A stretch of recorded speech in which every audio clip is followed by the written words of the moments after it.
Right கவனிங்க. 2020ஆம் ஆண்டு 8வது ஆர்கானிக் எஸ்ஏ கேள்வியை பாருங்க.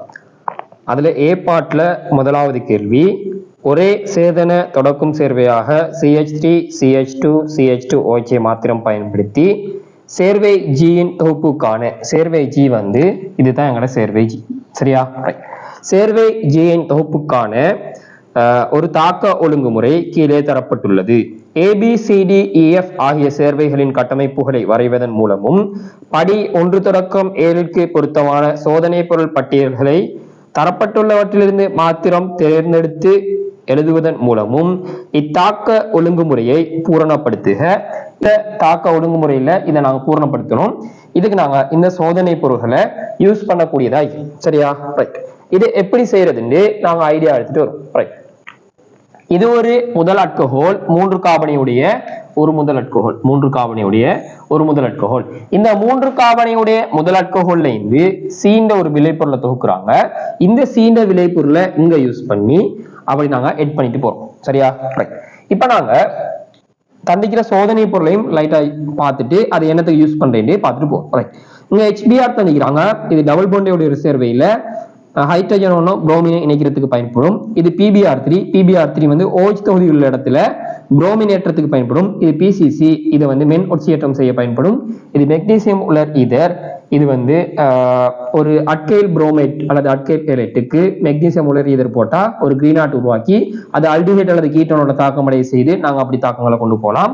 இந்த கேசியன் வந்து புரோமின் உள்ள இடத்துல கேசியன் யூஸ் பண்ணா ஒரு அட்கைல் புரோமைட் அல்லது அட்கைல் ஏலைட்டுக்கு இதுல அந்த புரோமின் உள்ள அல்லது ஏலைட் உள்ள இடத்துல CN பிரதியிடப்படும். சரியா? செறிந்த H2SO நீர் அகற்றும் கருவியாக பயன்படும். அடுத்து ஐதான H2SO நீர் ஏற்றும் கருவியாக பயன்படும். சரியா? இந்த சோதனை பொருள்கள் எது எதுக்கு பயன்படுதுன்னு நாங்க ஒரு ஐடியாவை எடுத்துட்டோம். இப்ப நாங்க தாக்கத்தை பார்ப்போம். இப்ப பாருங்க, இந்த இடத்துல ஒரு CN பிரதியிடப்பட்டிருக்குது. இந்த தாக்கத்துல KCN தந்திக்கிறாங்க. இந்த படி 7க்கு நாங்க KCN யூஸ் பண்ணுனா இந்த F விளைபொருள் இப்படியான ஒரு விளைபொருளா இந்திக்கும். CH3 CH2C இந்த இடத்துல புரோமின் அல்லது Cl இந்திக்கணும். நினைக்கல PBr3 தந்ததுனால நான் ஒரு காரணத்தினால இதுல எல்லாமே புரோமின் சார்பா வந்திக்கிறதுனால நான் புரோமினை போட்டுக்கொள்றேன். இங்க CH3 இங்க ஒரு CH3. சரியா? இப்படி வரப்போம். இந்த இடத்துல இந்த புரோமின் உள்ள இடத்துல நாங்க KCN யூஸ் பண்ணா இந்த CN பிரதியிடப்பட போகுது. சரியா? இப்ப பாருங்க, இதுக்கு முன்னுக்குள்ள ஸ்டெப் நாங்க பார்க்கணும். இது ஒரு அல்கஹால். இந்த அல்கஹால்ல OH உள்ள தொகுதி இதே மாதிரி தான் இந்த செட்டப் வருது. இந்த இடத்துல இந்த OH தொகுதி உள்ள இடத்துல புரோமின் பிரதியீடு செய்யறதுக்காக நாங்க PBr3 யூஸ் பண்ணோம். சரியா? அப்ப நாங்க இந்த இடத்துல KCN யூஸ் பண்ணிட்டோம். PBr3 யூஸ் பண்ணா இந்த OH தொகுதி உள்ள இடத்துல புரோமின் பிரதியிடப்பட போகுது. சோ நாங்க இந்த இடத்துல PBr3 யூஸ் பண்ணுவோம். சரியா? அப்ப நாங்க F கண்டுபிடிச்சிட்டோம். இந்த சோதனை பொருள்களையும் நாங்க கண்டுபிடிச்சிட்டோம். சரியா? ரைட். இப்ப இங்க வந்ததோ ஒரு அல்கஹால். இந்த அல்கஹாலை பாருங்க, இது வந்து எங்களோட ஆரம்ப தொடக்க சேர்வை. இது 3 காபனையுடைய ஒரு சேர்வை. இந்த இடத்துலயுமே பாருங்க, இந்த 3 காபன் நீக்குது. இந்த 3 காபனுக்கு மேலதிகமாக இந்த தொகுதி ஹெட் ஆகி ஒரு OH வந்ததுனால நான் ஒரு ஐடியா எடுக்கிறேன். இந்த இடத்துல கிரீனாட்டும் வந்ததுனால ஒரு அல்டிஹைட்டுக்கு இந்த மாதிரி ஒரு கிரீனாட் இணைஞ்சி தாக்கம் வரப்போகுது அப்படின்னு ஒரு ஐடியா எடுக்கிறேன். சோ இந்த இடத்துல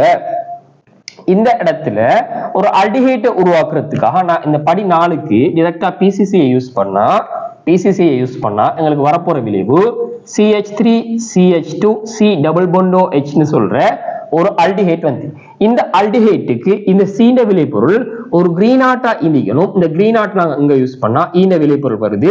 இந்த ஈட விளைபொருளை நீர்பகுப்பு செய்யறதுனால OH வரணும். அந்த ஐடியாக்கு நான் எடுக்கிறேன். சரியா? இப்ப இதுக்கு முன்னுக்கு இந்த விளைபொருள் ஒரு நீர்பகுப்பு செய்ததால வந்த விளைபொருள். சோ இந்த இடத்துல இடைநிலை விளைபொருள் இப்படி வந்திக்கும். CH3 CH, இந்த இடத்துல CH3, இங்க ஒரு CH3, இந்த இடத்துல OMGBr வந்திக்கணும்.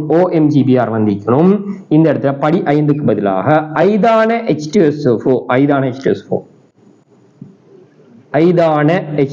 யூஸ் பண்ணி இருந்தா இந்த இடத்துல இந்த OMGBr இந்த OMGBr தொகுதி OH ஆக மாற்றப்படும். சரி, அப்ப நாங்க இந்த EAM கண்டுபிடிச்சிட்டோம், படி 5ஐயும் கண்டுபிடிச்சிட்டோம். இப்ப நாங்க இந்த இடத்துல இருந்து சியை உருவாக்கிக்கொள்ளும். சின்னு சொல்றது எப்படியான ஒரு கிரீனாட் வந்திக்கலாம்னா இப்படியான ஒரு கிரீனாட் CH3, இந்த இடத்துல ஒரு CH, இந்த இடத்துல CH3, இங்க MgBr சொல்ற ஒரு கிரீனாட்னு எடுத்துக்கொள்ளும். இந்த MgBr வந்தா பாருங்க, இது ஒரு வலியட்கோஹோல் மாதிரி வருது. வலியட்கோஹோல் தொகுதி மாதிரி இப்படிதான். இதை நான் பிணைப்புகளை பிரிச்சு காட்டுறேன். இப்படி வரப்போகுது. இது ஒரு முதல் அட்கோஹோல். இந்த முதல் அட்கோஹோலை இப்படி மாத்தணும். நான் பின்னுக்கு இந்த ஐடியா எடுத்துட்டு வரேன். இந்த படி 3 மெக்னீசியம் உலர் ஈதர் யூஸ் பண்ணப்பட்டிருக்குது. இந்த மெக்னீசியம் உலர் ஈதர் யூஸ் பண்ணா எங்களுக்கு வரப்போற விளைவு இந்த விளைவா இருக்கணும். சோ இதுக்கு முன்னுக்கு இருந்த இடைநிலை விளைவு இப்படி இருக்கணும். இப்படி ஒரு அட்கேட் ஏலைட், இது ஒரு வலி அட்கேட் ஏலைட் மாதிரி நிக்கணும். சரியா, இது ஒரு வலி அட்கேட் ஏலைட் மாதிரி நிக்கணும். இந்த வலி அட்கேட் ஏலைட்டை எப்படி உருவாக்குறது? சோ நாங்க இதுக்கு முன்னுக்கு இந்த விளைவு ஒரு HBr ஏற்றம். சோ இந்த அட்கோஹோலுக்கு டைரக்டா HBr ஏற்றம் செய்து இயலாது. PBr3 யூஸ் பண்ணாலும் இந்த OH தொகுதி உள்ள இடத்துல தான் Br பிரதியிடப்பட போகுது. இங்க அப்படி இல்ல. சோ நாங்க இந்த இடத்துல செறிந்த H2SO4 யூஸ் பண்ணா நீர் அகற்றம் செய்ய போறோம். செறிந்த H2SO4 வெப்பத்தையும் யூஸ் பண்ணுவோம். இந்த இடத்துல நீர் அகற்றம் நடக்க போகுது.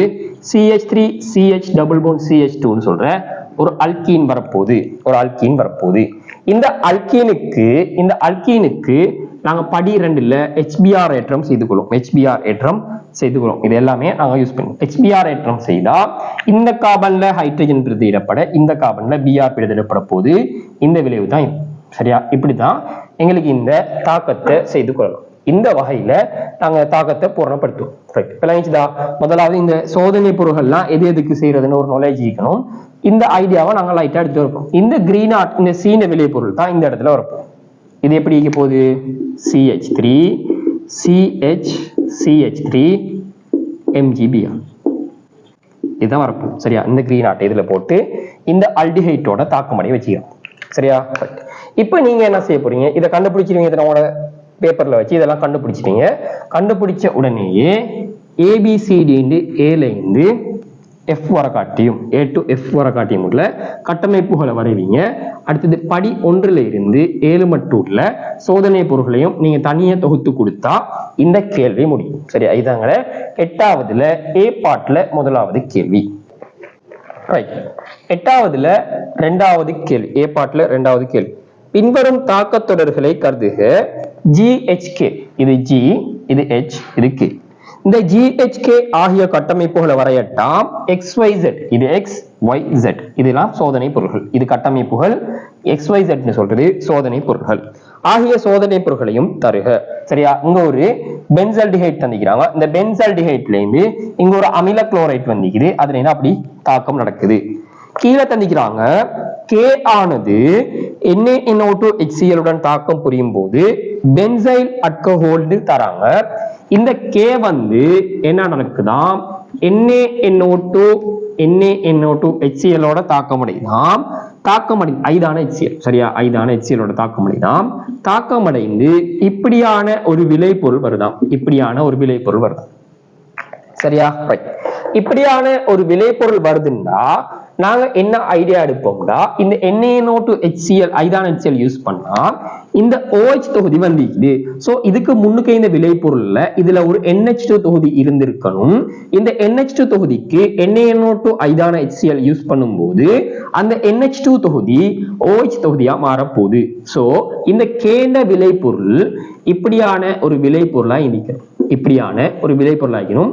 இல்ல இந்த NH2 தொகுதி NaNO2 ஐதான HCl யூஸ் பண்ணும்போது OH தொகுதியா மாறிக்க போகும். சரியா, இப்ப இந்த கேண்ட கட்டமைப்பு இப்படி வரணும். சரியா, இது ஐடியாவை நாங்க முதலாவது எடுக்கணும். இப்ப நாங்க பின்னுக்கு இந்த ஐடியாவை எடுத்து அப்படி செஞ்சுட்டு போவோம். சரியா, இப்ப இந்த H சோதனை பொருள், இந்த H இடைநிலை விளைபொருளுக்கு LiAlH4 ஈதர், இதுல ஈதர் தரையில LiAlH4 H plus H2O use பண்ணா இது வந்து CH2NH2 மாற்றப்போகுது. மாறப்போகுது. சரியா, விளைபொருள் இது. இந்த H இடைநிலை விளைபொருளுக்கு LiAlH4 H plus H2O use பண்ணா இந்த விளைவு வரப்போகுது. சோ இதுக்கு முன்னுக்கு இருந்த விளைவு இப்படியான ஒரு விளைவா இண்டிக்கணும். C டபுள் பாண்டோ NH2 இண்டிக்கணும். இந்த அமைடுக்கு நாங்க LaLH4H+H2 யூஸ் பண்ணா இந்த ஆக்சிஜன் அகற்றப்பட்டு 2 ஹைட்ரஜன் பிரதியிடப்பட போகுது. சோ இப்படிதான் வரப்போகுது. இதை நாங்க H கண்டுபிடிச்சிட்டோம். இந்த இடைநிலை விளைபொருளை இதை உருவாக்கணும். இதை நான் கொஞ்சம் டிஃபரெண்டா எழுதுறதுக்கு இதை நான் இப்படி எழுதி கொள்றேன். பாருங்க, விளங்குதான். C டபுள் பொண்டோ Cl. சரியா? ரைட். இந்த இடத்துல நீங்க நல்லா பார்த்தா விளங்கும். இந்த Cl தொகுதி, இந்த Cl உள்ள இடத்துல NH2 வந்திருக்குது. சோ இந்த NH2 வந்ததுனால இந்த Z விளைபொருள் செறிந்த NH3 ஆகிடும். செறிந்த NH3 நாங்க யூஸ் பண்ணா இந்த குளோரின் உள்ள இடம் NH2 மாறப்போகுது. சரியா? ரைட். இந்த ஐடியாவை எடுத்துட்டோம். இப்ப பாருங்க, இது ஒரு அல்டிஹைட், பென்சல்டிஹைட். இது எப்படி இருக்க போகுதுன்னா இப்படி இருக்க போகுது. சரியா? இந்த பென்சல்டிஹைட்ட இந்த அமில குளோரைட்டா மாத்தணும். அமில குளோரைட்டை டைரக்டா அந்த பென்சல்டிஹைட்ல இருந்து எடுக்கலாது. சோ நாங்க இதை ஒட்சியேற்றம் செய்வோம். ஒட்சியேற்றம் செய்து ஒரு கார்பாக்சிலிக் அமிலத்தை உருவாக்கும். சரியா? இந்த கார்பாக்சிலிக் அமிலத்துக்கு PCl3 அல்லது PCl5 யூஸ் பண்ணா அமில குளோரைட் வரப்போகுது. சரியா? இதை நாங்க ஒட்சியேற்றத்துக்காக இதுல சோதனை பொருட்கள் எங்களுக்கு தர இல்ல, நாங்க விரும்பின மாதிரி சோதனை பொருட்கள் யூஸ் பண்ணலாம். இதுல 1 ஒட்சியேற்றும் கருவிகள் யூஸ் பண்ணணும். சோ நாங்க H+K1O4 யூஸ் பண்ணுவோம். H+K1O4 அல்லது H+K2Cr2O7 யூஸ் பண்ணலாம், அல்லது H+Cr O3 யூஸ் பண்ணலாம். நீங்க எது வேணாலுமே யூஸ் பண்ணலாம். இதுதான் நாங்க மோஸ்டா யூஸ் பண்றது, இந்த 2 1 ஒட்சியேற்றும் கருவிகள். சரியா? இதையுமே யூஸ் பண்ணலாம், பிரச்சனை இல்லை. இப்ப இதுல இந்த OH தொகுதி உள்ள இடத்துல குளோரின் எடுக்கிறதுக்கு PCl3 அல்லது PCl5 நாங்க யூஸ் பண்ணி கொள்ளணும். சரியா? இதுதான் எங்களோட A பார்ட்ல 2வது கேள்வியை செய்யற மெத்தட். சரியா? முதலாவது கேள்வி பாருங்க. பின்வரும் மாற்றல் எங்கடம் 3ற்கு மேற்படாத படிமுறைகளில் நிறைவேற்றலாம். 3ற்கு மேற்படாத படிமுறைகளை செய்யணுமா? இந்த மாற்றீட எப்படி செய்யணும் அப்படின்னா, ஒரு என்லைன் தந்திக்கிறாங்க. ஒரு என்லைன், இந்த என்லைன்ல இருந்து இப்படியான ஒரு விளைவு வரும். இந்த இடத்துல ஒரு புரோமின், இப்படி ஒரு புரோமின், இப்படி ஒரு புரோமின். சரியா? இப்படி இல்ல, அவன் தலைப்பு புறா தந்திக்கிறான். இந்த இடத்துல ஒரு புரோமின், இது ரெண்டும் கீழே வரப்போகுது. இந்த இடத்துல ஒரு புரோமின், இந்த இடத்துல ஒரு புரோமின். சரியா? ரைட். இப்படி வரப்போகுது. இத எப்படி 3 ஸ்டெப்ல செய்யறது? 3 ஸ்டெப்ல இந்த மாற்றீட எப்படி செய்யறது? சரியா? ரைட். இப்ப என்லைனுக்கு ஏதோ ஒரு வகையில முப்ரோமோ பிரதியீடு நடந்திக்குதுன்னு விளங்குது. ஏன்னா இந்த இடத்துல 3 புரோமின் பிரதியிடப்பட்டிருக்குது. சோ முப்ரோமோ பிரதியீடு நடந்திக்குது. சோ நான் என்லைனுக்கு முதலாவது Br2 நீரை யூஸ் பண்ணி முப்ரோமோ பிரதியீட நடத்தி கொள்வோம். இது என்லைன். இந்த என்லைனுக்கு முப்ரோமோ பிரதியீடு நடந்திக்குது. சரியா? ரைட். இப்ப இந்த இடைநிலை விளைபொருளை இந்த விளைவை பாருங்க. இதுல என்ன டிஃபரெண்டா, இந்த NH2 தொகுதி இல்ல, NH2 தொகுதியை வரக்கூடாது. இந்த NH2 தொகுதியை இல்லாம ஆக்குறதுக்கு நாங்க என்ன செய்வோம்? டைரக்டா NH2 தொகுதியை இல்லாம ஆக்கலாமா? இயலாது. அதுக்கு நாங்க ஒரு வேலை செய்ய போறோம். இதை நாங்க N2+Cl- மாத்த போறோம். N2+Cl- மாத்த போறோம். இந்த புரோமின் எல்லாமே அப்படித்தான் இருக்கும். சரியா? மாத்திட்டு இதை நாங்க N2+Cl- இல்லாம ஆக்கிக்கிறோம். இதுல உள்ள இந்த N2+Cl- இல்லாம ஆக்கிக்கிறோம். சரியா? இதாங்க மெத்தட். பாருங்க, இதை நாங்க NH2 N2+Cl- மாத்துறதுக்கு NaNO2HCl, NaNO2 ஐதான் HCl அல்லது HCl யூஸ் பண்ணலாம். சைஃபர் தொடக்கம் 5 பாய்சி வெப்பநிலை கட்டாயம் யூஸ் பண்ணணும். இந்த வெப்பநிலையில தான் இந்த என்லைன் N2+Cl- மாறப்போகுது. இதுக்கு நாங்க H3PO2 யூஸ் பண்ணா இந்த N2+Cl- தொகுதி இல்லாம போகுது. சரியா? இந்த மெத்தட்ல தான் எங்களுக்கு இந்த மாற்றீட செய்யக்கூடியதா இருக்கு. சரியா? இப்ப இதுல பாருங்க, எத்தனை ஸ்டெப்ல நாங்க முடிச்சுக்கிறோம்? இது ஒரு ஸ்டெப், இது 2 ஸ்டெப், இது 3வது ஸ்டெப். அப்ப 3 ஸ்டெப்புகளுக்க இந்த மாற்றீட நாங்க கம்ப்ளீட் பண்ணிட்டோம். சரியா? இதாங்க B பார்ட்ல முதலாவது கேள்வி.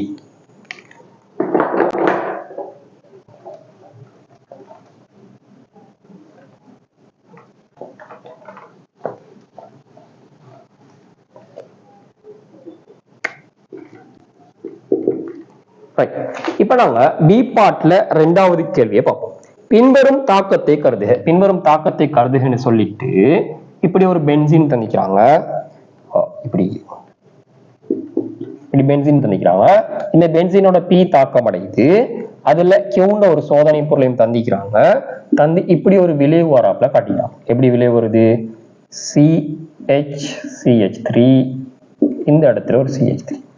சரியா? இப்படி வரப்போ இது இத்தாக்கத்தை நிறைவேற்றுவதற்கு தேவைப்படும் PQ ஆகிய இரசாயன பொருட்களை இனங்காண்க. இந்த தாக்கத்தில பொறிமுறையும் தரட்டும். சரியா? இரசாயன பொருட்களை இனங்காணட்டுமா, இந்த தாக்கத்தில பொறிமுறையும் தரட்டுமா, இந்த தாக்கத்தில பொறிமுறையும் தரட்டுமா. ரைட். இப்ப எனக்கு விளங்கிட்டு இங்க நடந்ததோ ஒரு அட்கைல் ஏற்றம் நடந்துக்குது. அட்கைல் ஏற்றம் நடந்துக்குது. சோ இந்த PQ-வை நாங்க மாத்த போறோம். இது வந்து ஒரு சோதனை பொருள், இதுவும் ஒரு சோதனை பொருள். சோ இந்த PK நாங்க இப்படி எழுதலாம். CH3 CH, இங்க ஒரு CH3, இந்த இடத்துல குளோரின் ஈக்குது, ஒரு குளோரின் ஈக்குது, அல்லது நீங்க புரோமின் எழுதிக்கோங்க. இந்த குளோரினுக்கு இந்த Q வந்து நீரற்ற AlCl3 நீரற்ற AlCl3 ஆயிருந்தா இந்த இடத்துல ஒரு அட்கைல் ஏற்றம் நடக்க போகுது. ஒரு அட்கைல் ஏற்றம் நடக்க போகுது. சரியா? இதான் இந்த இரண்டாவது தாக்கம். அப்ப நாங்க P-யையும் Q-வையும் கண்டுபிடிச்சிட்டோம். P-யையும் Q-வையும் கண்டுபிடிச்சிட்டோம். இப்ப நாங்க இந்த பொறிமுறையை எழுத போறோம். சரியா? இந்த இடத்துல நான் ரவுண்ட் போட்டு காட்டினதுக்கு இப்படிதான் இருக்கும். சரியா? இப்ப இந்த பொறிமுறையை எழுதுறதுக்கு நாங்க பார்ப்போம். முதலாவது CH3 ஒரு ஹைட்ரஜன், இங்க ஒரு குளோரின், இது AlCl3 யோட இணைய போகுது. சரியா? AlCl3 யோட இணைய போகுது. இணைந்து இந்த குளோரின் தானே, இந்த குளோரின் உடைய போகுது. உடைஞ்சு இந்த AlCl3 யோட இணைய போகுது. இது வந்து ஒரு பிளஸ் அயனை உருவாக்க போகுது. எப்படி வரப்போகுது? CH3 CH, இந்த H நான் மேல காட்டுறேன். H, இங்க ஒரு CH3, இந்த இடத்துல ஒரு பிளஸ் AlCl4 ஒரு மைனஸ் வந்துட்டு. அப்ப இது வந்து என்ன? ஒரு பிளஸ் உள்ள ஒரு சேர்வை. சோ இது ஒரு இலத்திரன் நாடி, இலத்திரனை நாடக்கூடிய ஒரு சேர்வை. இது ஒரு இலத்திரன் நாடி. இது வந்து இலத்திரன் பற்றாக்கூடிய ஒரு சேர்வை தானே. இப்ப எங்கட பென்சீன் வரப்போறாரு. இந்த இடத்துல உள்ள பென்சீன் வரப்போறாரு. இந்த பென்சீன்ல எங்களுக்கு தாராளமா இலத்திரன்கள் இருக்குது. அதான் அந்த பரிவடைந்து காணப்பட போகுது. இவர் என்ன செய்ய போறாரு? இந்த இலத்திரன் நாடியை காண போறாரு. இலத்திரன் நாடி எப்படி போகுது? நான் வந்து மாத்தி எழுதி கொள்றேன். CH, இங்க ஒரு CH3, இங்க ஒரு CH3, இங்க பிளஸ். இவருக்கு இலத்திரன் தேவை, இவர்கிட்ட இலத்திரன் நீக்குது. இவருக்கு இலத்திரன் தேவையானால இவர் என்ன செய்யறாரு? தனது இலத்திரன்களை, அந்த பரிவுல ஈடுபட்ட இலத்திரன்களை இவருக்கு வழங்குறாரு. வழங்கி இந்த இடத்துல இப்படி உருவாக போகுது. அப்ப இந்த இடத்துல உள்ள பிணைப்பு உடைஞ்சிட்டு இப்படித்தானே இருந்தது. இந்த பிணைப்பு உடைஞ்சிட்டு, இந்த பிணைப்பு உடைந்து இந்த சேர்வை இந்த இது வந்து இந்த தொகுதி இதுல ஹெட் ஆக போகுது. CH3, இங்க ஒரு CH3. ஏற்கனவே இந்த இடத்துல ஒரு ஹைட்ரஜன் இருக்குது, இங்க ஒரு பிளஸ். இப்படி ஒரு இடைநிலை சேர்வை உருவாக போகுது. இந்த இடைநிலை சேர்வைக்கு தானே, இந்த இடைநிலை சேர்வையில நல்லா பாருங்க, இங்க AlCl4 மைனஸ் வரப்போறான். AlCl4 minus. இந்த AlCl4 மைனஸ் இந்த இடத்துல இந்த பிளஸ் இல்லாம ஆக்கணும். சோ இவருக்கு மைனஸ் இருக்குது. இவர் இந்த ஹைட்ரஜனுக்கு தனது இலத்திரன்களை வழங்க இந்த ஹைட்ரஜன்ல உள்ள இந்த பிணைப்பு உடைந்து இதுக்குள்ள கொடுக்கப்பட்டு இந்த பிளஸ் இல்லாம போகுது. இந்த பிளஸ் இல்லாம போகுது. இந்த AlCl4 மைனஸ் இந்த மைனஸ் இந்த ஹைட்ரஜனுக்கு இலத்திரன்களை வழங்க இந்த பிணைப்பு உடைந்து இந்த இடத்துல பிணைப்பு உருவாக போகுது. உருவாகனா எப்படி வரும்? இப்படி வரப்போகுது. இப்படி வந்து இந்த பிளஸ் இல்லாம போகுது. CH, இங்க ஒரு CH3, இங்க ஒரு CH3. சரியா? இப்ப இங்க ஒண்ணு இந்தி. இப்ப எக்ஸ்ட்ரா அந்த பிணைப்பு உருவாகிக்குது. சோ எப்படி இருந்து அது சரியா பாட்டுவோங்க. இப்படி இந்திக்குது. இந்த இடத்துல ஒரு பிணைப்பு உருவாகணும். இந்த பிணைப்பு உருவாயிட்டு இப்படிதான் இந்த சேர்வை உருவாக போகுது. இதுல பக்க விளைபொருளாக HCl-ம் AlCl3 உருவாகும். சரியா? இதாங்க இந்த கேள்விக்கான பொறிமுறையும் விளைபொருள்களும். சரியா? பாட்டுல முதலாவது கேள்வி அதை எப்படின்னு பார்ப்போம். இலத்திரனாட்ட பிரதியீட்டு தாக்கங்களில் பென்சீனிலும் பார்க்க பீனோல் ஏன் தாக்குத்திறன் மிக்கது என்பவற்றை அவற்றின் பரிவு கலப்பு இனங்களை பயன்படுத்தி விளக்கட்டாம். சரியா? அப்ப பென்சீனை விட பீனோல் ஏன் தாக்குத்திறன் கூட. அதான் எங்களுக்கு பரிவு கட்டமைப்புகளை கீறி விளக்கட்டும். பென்சீன் பரிவு கட்டமைப்புகளை முதலாவது கீறுவோம். பென்சீனின் இப்படி போடுவோம். பென்சீனின் பரிவு கட்டமைப்புகள். சரியா? ரைட். இந்த பென்சீன் பரிவு கட்டமைப்புகள் போட்டு பென்சீன் பரிவு கட்டமைப்பு கீற போறோம். பென்சீன் இப்படி போடும். இது பரிவடைந்து இந்த பிணைப்புகள் மாறப்போகுது. பிணைப்புகள் மாறி இப்படி வரப்போகுது. இதுதான் பென்சீன் பரிவு கட்டமைப்பு. அடுத்தது நாங்க ஃபீனோல்ட பரிவு கட்டமைப்பாக இருப்போம். ஃபீனோலின் பரிவு கட்டமைப்புகள். சரியா? ரைட். இந்த ஃபீனோல்ட பரிவு கட்டமைப்பு ஆக்கிரப்பா. இந்த ஃபீனோல் இப்படி போகுது. OH இப்படி போகுது. இது பரிவடைய போது இந்த இடத்துல இந்த இலத்திரன்கள் இதுக்கு கொடுக்க இந்த பிணைப்பு உடைந்து வெளியே வரப்போகுது. சரியா? வெளியே வந்தா எப்படி வெளியே வரும்? இப்படி வரும். இங்க டபுள் பாண்ட் ஃபார்ம் ஆகி OH இந்த இடத்துல ஒரு பிளஸ் வரப்போகுது. இங்க உள்ள இலத்திரன் இப்படி தானே இருந்தது, இப்படி இருந்தது. இந்த இலத்திரன் வெளியே வந்து ஒரு மைனஸ் ஃபார்ம் ஆக போகுது. ஒரு மைனஸ் ஃபார்ம் ஆக போகுது. இப்ப இந்த மைனஸ் தானே, இந்த மைனஸ் இப்படி வந்து உள்ளுக்க கொடுக்க இந்த பிணைப்பு வெளியே வரப்போகுது. சரியா? ரைட். இந்த பிணைப்பு வெளியே வரப்போகுது. வெளியே வந்தா எங்களுக்கு இப்படி வெளியே பொருள் வரப்போகுது. இப்படி ஒரு கட்டமைப்பு வரப்போகுது. OH பிளஸ் இது இந்த இடத்துல பிணைப்பு வந்துட்டு இங்க ஒரு மைனஸ் வந்துட்டு சரி இந்த இடத்துல பிணைப்பு உருவாக்கி இங்க ஒன்று நிற்குது. இப்படி வரப்போகுது கட்டமைப்பு. இப்ப பாருங்க, இந்த மைனஸ் உள்ளுக்க கொடுக்க இந்த பிணைப்பு உடைஞ்சு வெளியே வரப்போகுது. வெளியே வந்தா எப்படி பரிவு கட்டமைப்பு வரப்போகுது? OH இங்க ஒரு பிளஸ், இங்க ஒரு இது இருக்குது, ஏற்கனவே இங்கே ஒன்று இருக்குது, இந்த இடத்துல ஒரு மைனஸ். சரியா? ரைட். இப்பதான் முக்கியமான ஒரு ஸ்டெப் நடக்க போகுது. இந்த மைனஸ் உடைந்து உள்ளுக்க கொடுக்க இந்த இடத்துல பிளஸ் தேவை. பிளஸ் இந்த பிணைப்பு உடைஞ்சு இந்த இடத்துக்கு பிளஸ் கொடுக்க போகுது. கொடுத்தா எங்களுக்கு வரப்போற பரிவு கட்டமைப்பு ஒரு பிணைப்பு OH இப்படி வரப்போகுது. இந்த இடத்துல ஒரு பிணைப்பு, இந்த இடத்துல இப்படி எங்களுக்கு பரிவு கட்டமைப்புகள் வரப்போகுது. சரியா? இப்படி எங்களுக்கு ஃபீனோல்ட பரிவு கட்டமைப்பு வரும். இது பென்சீன் பரிவு கட்டமைப்பு. அப்ப பரிவு கட்டமைப்புகளை கீறி பென்சீனை விட ஏன் இப்படி நடக்குது அப்படின்னு விளக்க சொல்லிக்கிறாங்க. இப்ப பாருங்க, இந்த பென்சீன்ல இப்படி பரிவு கட்டமைப்புகள் வருது. இந்த ஃபீனோல்ல இந்த இடத்துல பாருங்க, இந்த ஃபீனோல்ல நான் எக்ஸ்ட்ரா வைக்கிறேன் பாருங்க. இதாங்க ஃபீனோல். இப்படிதான் இப்ப ஃபீனோல். இந்த ஃபீனோல்ல இந்த இடம் ஓத்தோதான், இந்த இடமும் ஒரு ஓத்தோதானம், இந்த இடம் பராத்தான்.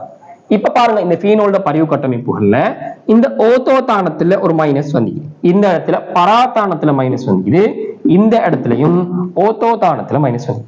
சோ இந்த பராத்தானம், இது பராத்தானம், இது ரெண்டும் ஓத்தோதானம். இந்த ஓத்தோ பராத்தானங்கள்ல பரிவு கட்டமைப்புகளின் போது இந்த இலத்திரன்கள் வெளிக்காட்டப்படுது, அதாவது இந்த மைனஸ் வருது. சோ இலத்திரன் நாடிகள் இதுல அதிகமா ஏவுறதுக்கு, சரி, அதாவது தாக்குத்திறன் வந்து ஃபீனோலானது இந்த பென்சீனை விட அதிகமா ஈக்கிறதுக்கு இதுதான் ரீசனா ஆகி போகுது. சரியா? இதை நீங்க இந்த பரிவு கட்டமைப்புகளை சொல்லி இந்த வசனத்தையும் நீங்க சொல்லிட்டா சரி. சரியா? இதாங்க சி பார்ட்ல முதலாவது கேள்வி. சரியா? இந்த சி பார்ட்ல ரெண்டாவது கேள்விக்கு அவங்க கேட்கிறாங்க பாருங்க. சரி, அப்ப பரிவு கட்டமைப்பு இது கீறினாலே போதும். பரிவு கட்டமைப்பு ரெண்டாவது கேள்வி கேட்கிறாங்க. ஒரு உகந்த தாக்கத்தை கொண்டு ஃபீனோலுக்கும் பென்சீனுக்கும் இடையில் மேலே ஒன்றில் காட்டப்பட்டுள்ள தாக்குத்திறன் வேறுபாட்டை எடுத்து காட்டுக. சரி, ஒரு தாக்கத்தை எடுத்துரைத்து இந்த ஃபீனோக்கும் பென்சீனுக்கும் இடையிலான இந்த தாக்குத்திறன் வேறுபாட்டை சொல்லட்டும். இப்போ நான் அதுக்கு ஒரு உதாரணம் சொல்றேன், நீங்க பாருங்க. இந்த பென்சீன் இது தானே, இந்த பென்சீன் நான் வந்து இந்த தாக்கம் மூலமா வசனம் மூலமா சொன்னாலும் பிரச்சனை இல்லை. இந்த பென்சீனுக்கு டிரெக்டா எங்களுக்கு Br2 மட்டும் யூஸ் பண்ணி Br2 ஏற்றலுமா? Br2 ஏற்றலாம். இதுக்கு நாங்க நீரற்ற FeBr3 யூஸ் பண்ணுவோம். ஊக்கியாக யூஸ் பண்ணாதான் இந்த இடத்துல புரோமின் பிரதியிடப்பட போகுது. ஆனா எங்களுக்கு ஃபீனோலை பொறுத்தவரை இது பிரச்சனை இல்லை. ஃபீனோலை பொறுத்தவரை எங்களுக்கு Br2க்கு ஊக்கி தான் பயன்படுத்த தேவையில்லை. டிரெக்டா நாங்க Br2 யூஸ் பண்ணாலுமே இந்த இடத்துல முப்ரோமோ பிரதியீடு நடக்க போகுது. பாருங்க, இங்க ஒரு புரோமின் ஏத்துறதுக்கு எவ்வளவு கஷ்டம், அதுக்கு நாங்க ஊக்கி யூஸ் பண்றோம். இங்க ஊக்கி யூஸ் பண்ணதில்ல, ஒரு புரோமினை நாங்க போட்ட உடனே 3 இடத்துல புரோமின் பிரதியிடப்பட போகுது. சரியா, இந்த தாக்கத்தை நீங்க சொல்லலாம். அல்லது என்ன சொல்லலாம், இது சொன்னாலே போதும். இல்ல நீ இன்னொரு உதாரணம், இந்த கட்டமைப்பு அளிக்கிறது ஓகே தானே, இதை நான் அழிச்சு கொள்றேன். பாருங்க, இதை நான் அழிச்சு கொள்றேன்.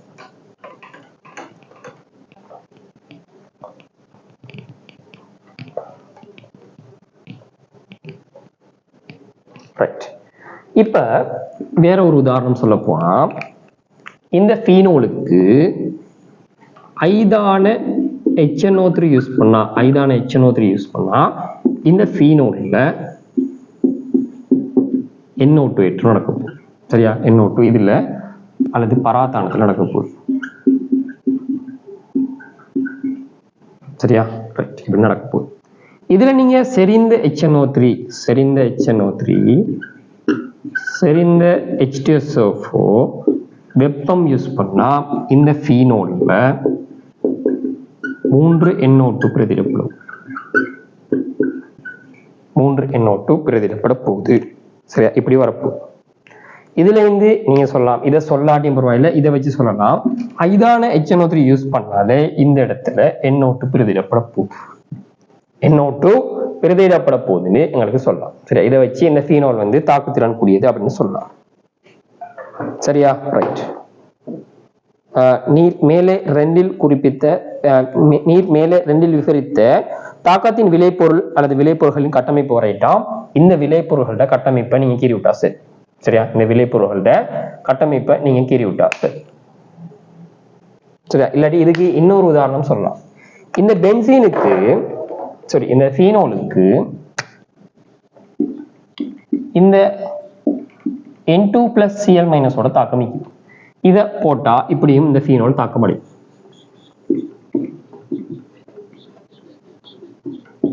இப்படி வரப்போகுது. இதேமே நாங்க வந்து இதுல விவரிச்சுட்டு விளைபொருள்கள்ல 3 நீங்க இந்த தாக்கங்களை கொடுத்தா சரி. அப்ப இந்த மூணாவது கேள்விக்கு நீங்க என்ன சொல்வீங்க, என்ன விளைபொருள் கொடுப்பீங்க?